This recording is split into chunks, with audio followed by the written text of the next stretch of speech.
What's up, everybody? Today, we're doing something a little bit different. We're trying a new format. We're doing a one take. We're gonna do this in one single take. But yes, yesterday was the corporate circle jerk that was Disney Plus Day. And this video, I'm just gonna be focusing on the Marvel stuff, but I do have a few things to say about some other aspects of it, such as like the Simpsons Plus anniversary. We're gonna have fun talking about that. But yeah, today we're just focusing on all of the Marvel announcements. And just a reminder, these videos are made possible by my supporters on this platform. So if you do want to support me, be sure to hit that big, beautiful subscribe button. And be sure to check out the Patreon link in the description below. So, yeah, big news with Disney Plus Day and the new Marvel announcements. Some really unexpected reveals. So let's just go from the start. Let's start off by looking at the new revival of XMen 97. So Disney Plus and Marvel Studios are bringing back the 1997 X-Men series, and yeah, this one here.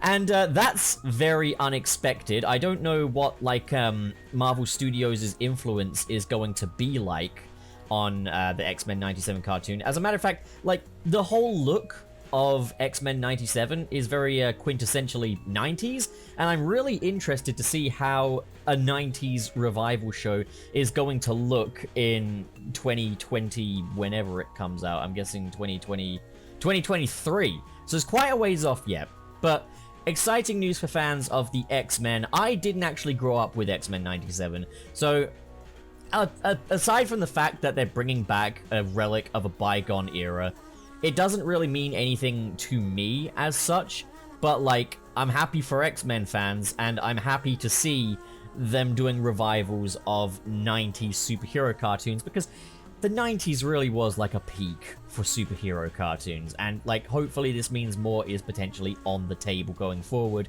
for Marvel TV series revivals.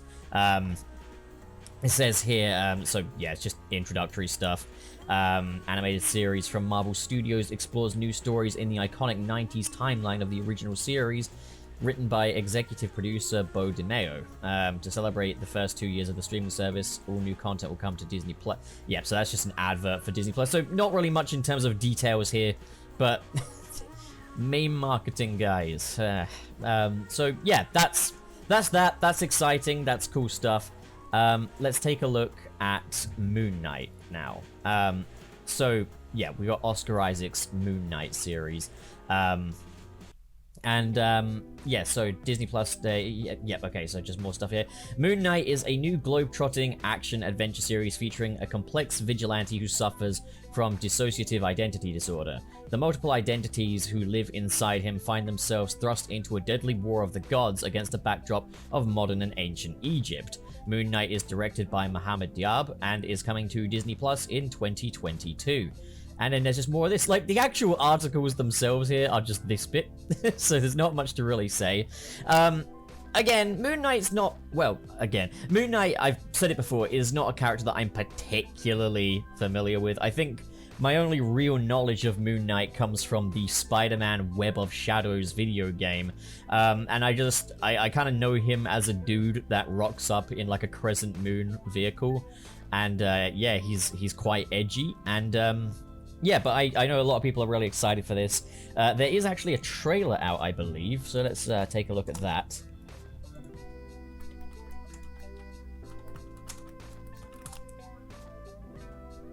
Yeah, we have got a trailer. Let's take a look. Want clear, concise data that always adds up? Tableau Adverts in a YouTube video? Well, I never.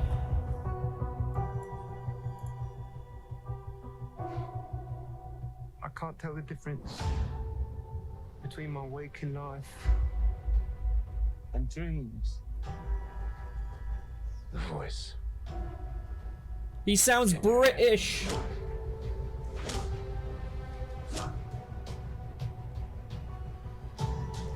Ooh, this is interesting. I like this.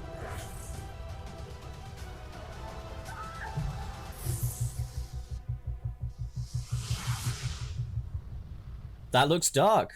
That looks very Very Batman, actually. Yeah, no, liking that. And yeah, Oscar Isaac, I like him too. So yeah, good stuff. Good stuff. Let's move along to She-Hulk. Okay, She-Hulk. So yeah, Titania Maslany. I'm really sorry if I'm butchering these names. She-Hulk follows Jennifer, a lawyer who specializes in superhuman-oriented legal cases. She-Hulk will welcome a host of Marvel characters to the series, including the Hulk played by Mark Ruffalo, and the Abomination played by Tim Roth. The new comedy series coming to Disney Plus in 2022 is written by executive producer Jessica Gao and directed by executive producer Kat Quiro and Anu Valia. These are some difficult to pronounce names. I'm really sorry if I'm messing these up. I believe we also have a trailer for that one as well. So, She-Hulk trailer.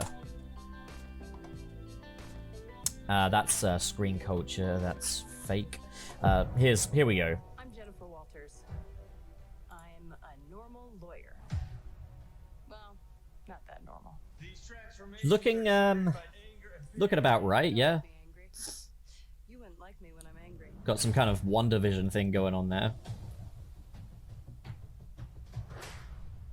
Okay, neat. Okay, right. Not much to say. Obviously, very quick, very brief tease. But yeah, looking good. Looking good. So let's take a look at Ms. Marvel. So our first look. Iman Vellani stars as the 16-year-old Pakistani-American from Jersey City. Now, this is one that people are obviously very concerned about because of a change in Ms. Marvel's powers, at least in the artwork. I don't know if, the trailer will yield any major differences, but Ms. Marvel introduces viewers to Kamala, a 16-year-old Pakistani-American from Jersey City, an aspiring artist, an avid gamer, I can relate to that, and a voracious fanfiction scribe. Okay, not so much to that. She's a huge fan of the Avengers. Okay, I can relate to that. And one in particular, Captain Marvel. Okay, can't relate to that.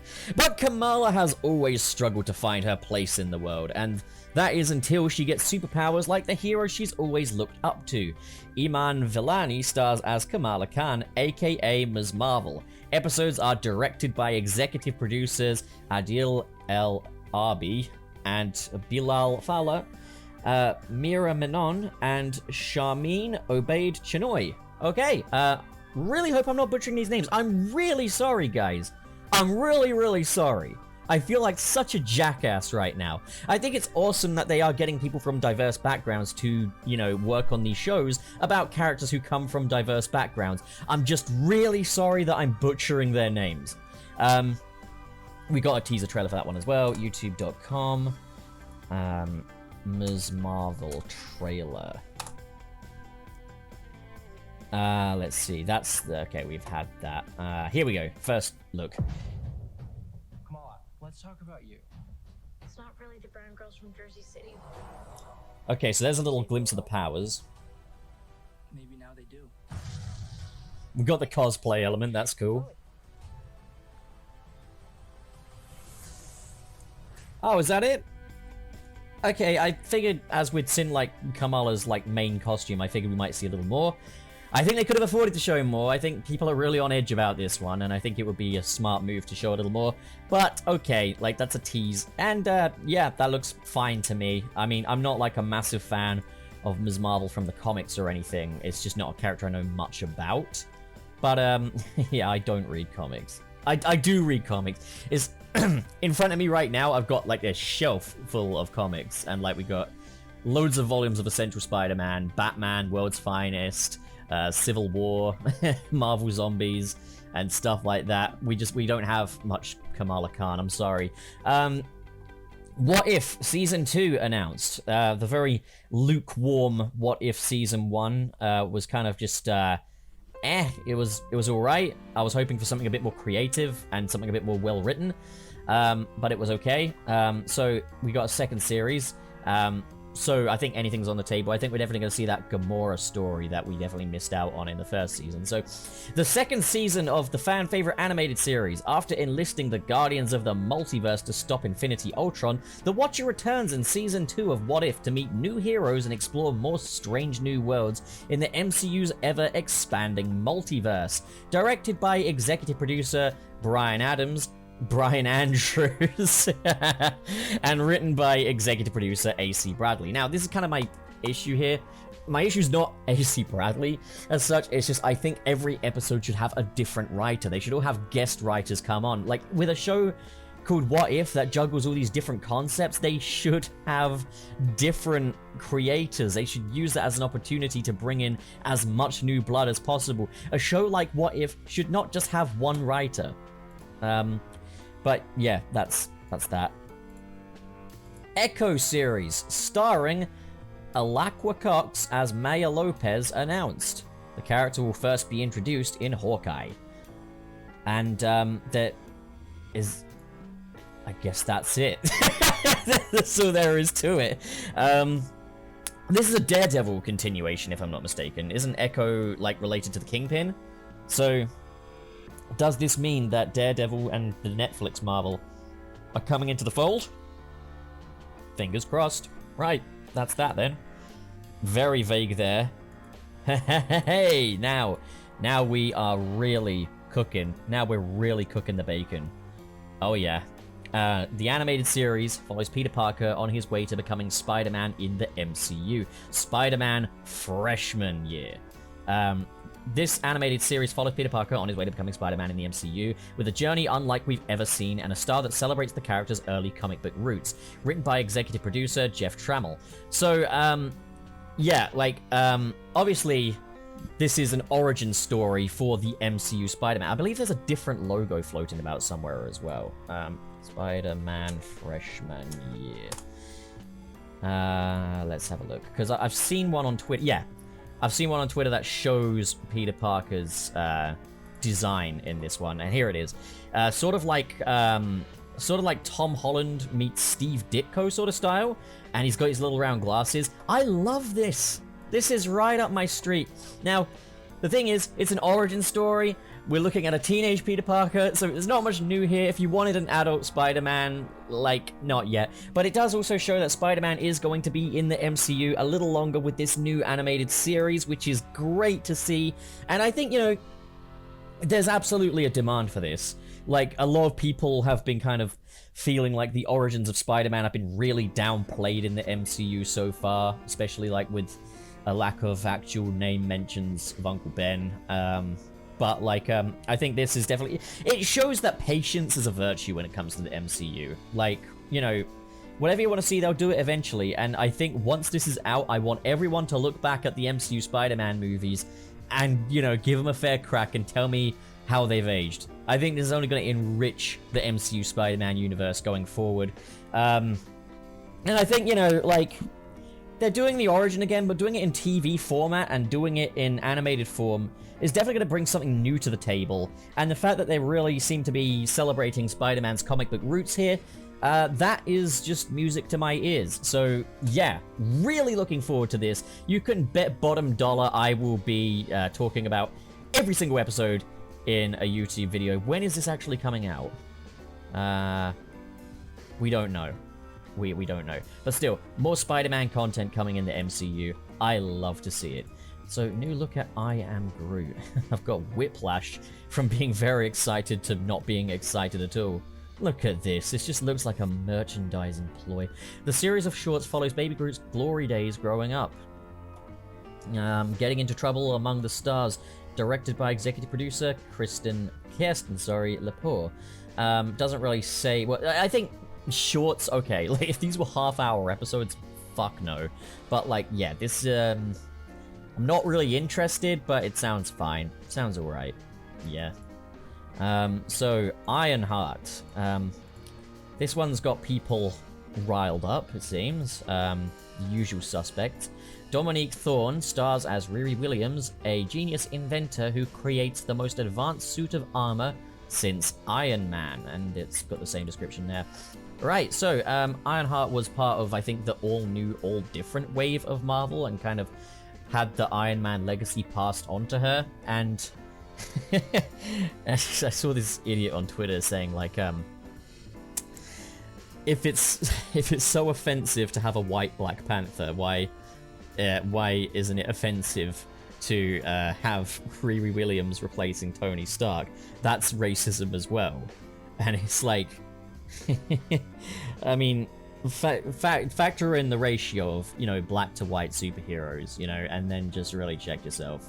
Like, let's not pretend there's the same numbers here. Let's not pretend there's an equal opportunity here. Come on, use your fucking brains.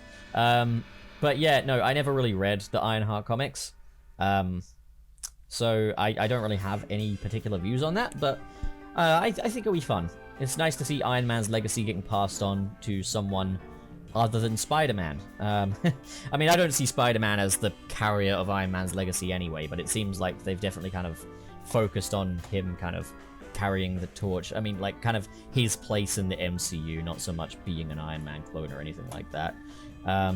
So yeah, next up, Catherine Hahn returns for Agatha, House of Harkness. WandaVision's Jack Schaefer returns as head writer and executive producer. Agatha, House of Harkness will reveal more about the character first introduced in Marvel Studios' WandaVision. Jack Schaefer, who served as head writer and executive producer for WandaVision, returns for Agatha, House of Harkness. Be sure to hide all dogs named Sparky. This reeks of oversaturation. You know, when I watched WandaVision, I enjoyed it a lot. I didn't think we needed a series dedicated to Agatha Harkness. I'm gonna be honest. I think Agatha Harkness was a pretty bland villain. I liked her Agnes persona as being kind of like the snoopy neighbor, and Catherine Hahn played it wonderfully. I wish we'd seen more of that bleed through to her as an actual villain character, but once the twist came that she was Agatha beyond the song, yeah, no, like, there wasn't much to really write home about with Agatha. Although, do you reckon the theme music for this will be like a edgy cover of Agatha All Along, maybe? Because that song was a banger. But yeah, there's that. Animated Marvel Zombies announced. Alright, okay, we're talking now. I've been saying this since What If was announced. Just do a fucking Marvel Zombies series. And have it have it produced by the guys behind the Walking Dead comics, not the series. But yeah, no, great idea. Great idea. The animated series from Marvel Studios reimagines the Marvel Universe as a new generation of heroes battle against an ever-spreading zombie scourge. Directed by executive producer Brian Andrews and written by executive producer Zeb Wells. Yeah, like, again, when they announced Marvel Zombies for What If, I was just like, just make a Marvel Zombie series. That sounds way better than this. And, yeah, I'm hoping it will be more in line with the Marvel Zombies comics than the Zombies episode of What If. Unless, like, that's like a backdoor pilot. But even then, like, I still much prefer what the comics did with the concept to what If did. But, you know, different producers, different writers and everything. We'll have to see how it goes. Just don't fuck it up, okay? Yeah, no, I'm happy about that. So, final one. New look at Secret Invasion. Samuel L. Jackson and Ben Mendelsohn reprised their roles as Nick Fury and Talos. Great, I like that duo. I'm game for that. The series stars Samuel L. Jackson's Nick Fury and Ben Mendelsohn as the Skrull Talos, characters who first met in Marvel Studios' Captain Marvel. The crossover comic event series showcases a faction of shape-shifting Skrulls who have been infiltrating Earth for years. Ooh, woo. YouTube. I think there's a teaser out for that one.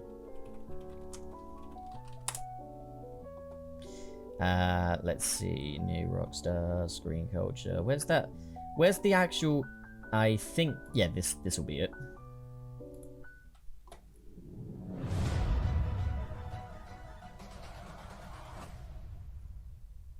Whoa, that was very revealing. So what we know is that Nick Fury's gonna be in it, and he's gonna take off his eye patch. Yay! Yeah, so I think that's your lot. That's the Marvel announcements. I guess ranking them from exciting to least exciting. Most exciting for me, obviously, Spider-Man freshman year. Big Spider-Man fan. And I think Marvel Zombies, very exciting. Looking forward to checking out the X-Men 97 series, but I want to check out the original first. Moon Knight looks really cool. She-Hulk looks cool. Ms. Marvel looks cool. What If? Pending. Echo, I don't know much about the character from the comics or anything like that, but I'll be intrigued by it. I Am Groot, okay. I'm down with some shorts. Fair enough. Ironheart also okay. I'm least excited about Agatha House of Harkness, just because I don't think that character really commands a show. But yeah, that's the bunch. That's what we got here. So yeah, let me know what you're most excited about in the comments below. And I don't know how to wrap this up. Doing it in a one take is even harder. But yeah, no. Bye, I guess.